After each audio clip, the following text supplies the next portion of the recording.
Well, how we came about it, both of us read the wonderful biography by Janet Wallach called Desert Queen independently of one another, and we both had traveled extensively in the Middle East. And a few years back, it must have been about 7 years ago, we worked on another important film called Ahead of Time about a journalist named Ruth Gruber. She was a trailblazer like Gertrude Bell. And Zeva and I were one day in Ruth's apartment, and I thought Ruth probably knows Gertrude Bell. I mean, she's been to the Middle East. And I asked her, I said, Ruth, do you know Gertrude Bell? And she said, no, I've never heard of her. But Zeva said, I heard of her. I read her biography just now. So we said, okay, this is a great character. Let's move on to the next trailblazer. And so it took us about 3 years to get our schedules in sync. And so then we've been working full time on the film for 4 years. And one of the biggest challenges from the very beginning was to figure out if there was going to be enough archival footage, because we knew that we wanted the film to revolve around Gertrude Bell's 1,600 letters, and she also left 7,000 photographs. But the key would be the footage, and we were dazzled by the amount of footage that we managed to collect. We collected over 1,000 clips, and there are about 500 clips in the film. And in such a well state of preservation, they're beautifully preserved.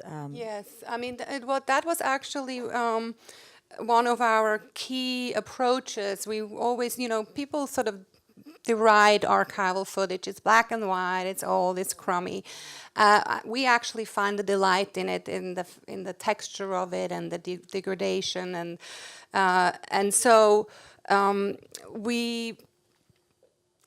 Yeah, we did. The first thing we did was a Kickstarter campaign, and in fact, a lot of Kickstarter supporters are here in the audience and helped us on the road, sort of launched us. It was a campaign that was specifically focusing on being able to go back to the archives, ask them to rescan or scan for the first time the original negatives, and that was it's a very costly process, because for one, some of these negatives are in dire, they're crumbling, they're falling apart, and also just to make this digital file is costly. But we felt it was important for once to preserve those to preserve that footage and have it live, and for also have it there for other filmmakers to access it very easily in the future. Wow, what a fantastic effort. And also there is even hand painting. The first black and whites, they were hand painted, right? It's so beautiful. Yes, that's what was one of the things that was incredibly exciting for us, was the hand tinted. And it's all all of the hand tinting is original. And there are 2 clips that are slightly out of register. And we really like that too. And when did you realize that who was going to embody her voice? Because I think it's like, such a great casting decision. Mm-hmm. She really is Gertrude. Well, Tilda Swinton was our first choice from the very beginning, because for so many reasons, and she actually looks like Gertrude Bell also, but she has a very warm, inviting voice. So that was what we set about to do, is to get Tilda Swinton. Yes, because it was interesting in the descriptions of people describing Gertrude Bell's voice. They often refer to a sort of a high shrill, whether that was actually the way her voice was or it was just in the excitement. But we knew we couldn't have a 90-minute film with a high shrill voice. Everybody would run out the door.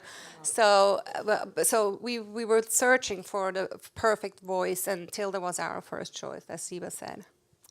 I love also that the way that you portrayed Lawrence, because there has been such a romanticized, relationship with the image of Lawrence, and I feel like this is a much more democratic approach to Lawrence and Gertrude.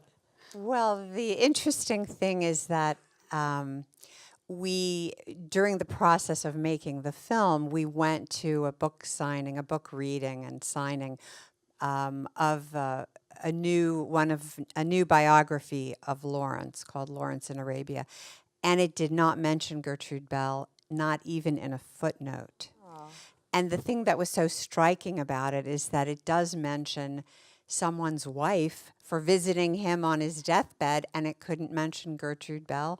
So we started to become, of course, aware more and more going through the primary source material at the how much, first of all, Gertrude Bell was much more influential and important in her day than Lawrence, and sort of peel away the legend of Lawrence to portray him as a real person with, who he really was. Competitive. Yeah. Very competitive, and, he had a very bright piece of history, but he overshadowed a lot, not just Gertrude Bell, but also other people in the colonial office or other people involved in that campaign.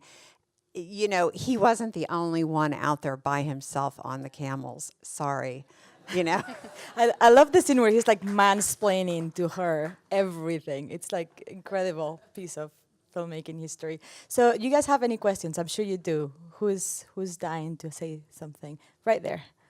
Zeva, do you have any comments kind of generally about some of the implications for the erasure of important women in history? Some of the implications about the parallels. About the question is about the implications about the erasure of women in history. Well, of course, this week, this is the discussion has become more urgent to bring. It was always our intention to bring Gertrude Bell back into history because she was a really important person, and you can't understand the establishment, the creation of the modern Middle East without Gertrude Bell. But it's even more urgent now because there's such a subconscious, cultural thing going through history, including this week, regarding women and their place and acknowledgement, getting acknowledgement for their accomplishments. And in fact, do you want to talk about the primary source? Yeah, well, it was very interesting as we went through the primary source material. We found numerous occasions where Gertrude Bell would be present at an event, let's say the Cairo conference, and it was clearly from the minutes of the conference, which we found in the Q archives, that's where all the political documents are in England of the government. She's mentioned alongside 5 other men. And we went back to say, what were they saying at that time? Maybe there's something they said about her. So we looked at a memoir of one of the people that was in attendance there, and he didn't mention her at all. So it was clear to us that, already sort of once it became history or recent history, the memoirs, the things that her colleagues and other people wrote, historians, mostly male, she just was left aside. Even though at the time she was so well known. You saw all the newspaper articles. I mean, everybody knew her. Everybody in England and around the world. We found an article in the Duluth, Minnesota Times about was Gertrude a 2-page Bell spread. in 1921. Yeah. Are you planning to do, because I'm sure you have an incredible amount of materials, are you planning to have that available or like part of a project or a website? Because I'm sure you discover amazing things. Yes, we are definitely going to give our hard drives to Newcastle University.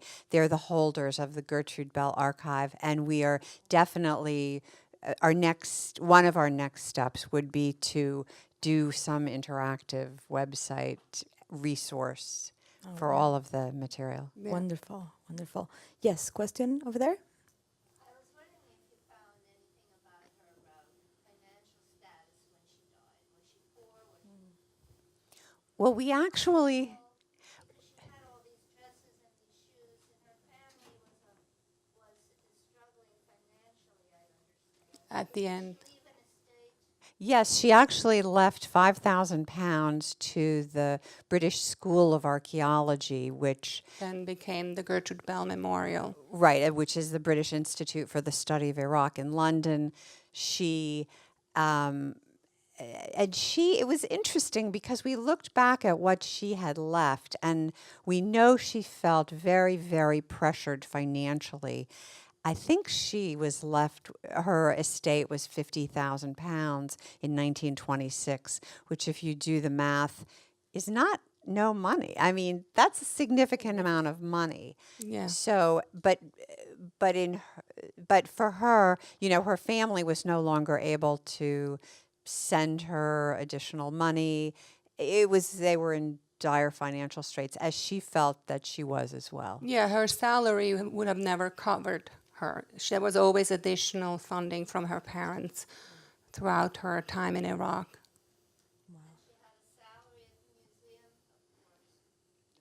In the political office, she had a salary, Yes, but we're not actually sure if she had a salary For the museum. For the museum. That's a good question. We know how well curating pays, right? Yes. Yes, right there in the back.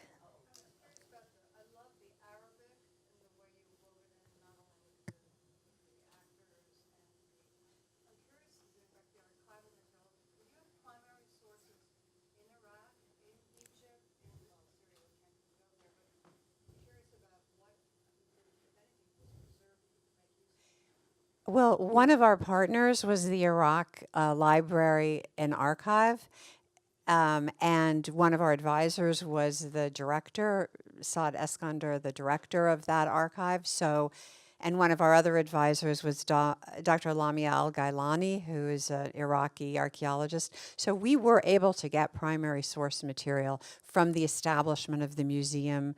All of those documents that you see toward the end that Gertrude Bell is typing in her requests for space for a museum, those are all real documents. But we also tried to find descendants of the people that Gertrude Bell interacted with. So we would go in her letters and find the names and track down people. And we actually did find of 3 of the people that are in the film. Their descendants handed over unpublished memoir.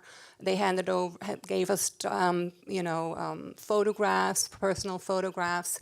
So that was incredible for us to come across those very private archives. And in fact, also the Gertrude Bell family has been very supportive to us and has given us photographs that no one has ever seen before, and they are absolutely thrilled with the film.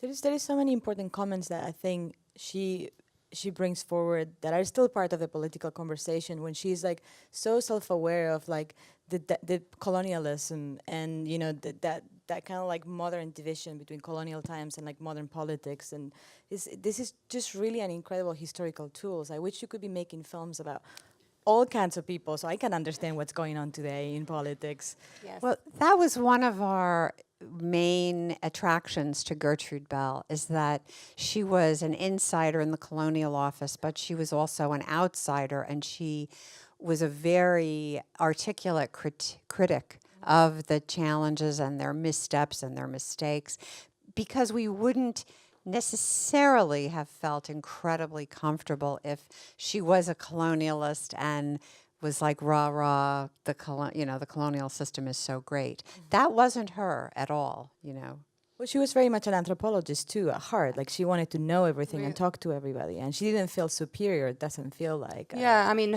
for her, it was very important to meet in all the meetings throughout her travels, to be one-on-one with the people she met. She didn't try to, put on Arabic clothes to sort of, become one of theirs, but it was for her always important that would show respect towards the other person, and in the same way they could be respectful of her. She was really a champion of tolerance, and always, by this curiosity and passion for other cultures, she really came across such a wide variety of different ethnicities and tried to include all of them in the process of making the state of Iraq. Yeah, that is one of the main themes that we would like people to take away from the film, is this woman who was so open-minded to cultures not like her own, especially now. Yeah, It's important to keep in mind. We have time for one last question. Yes, Tracy. I just want to salute you. I just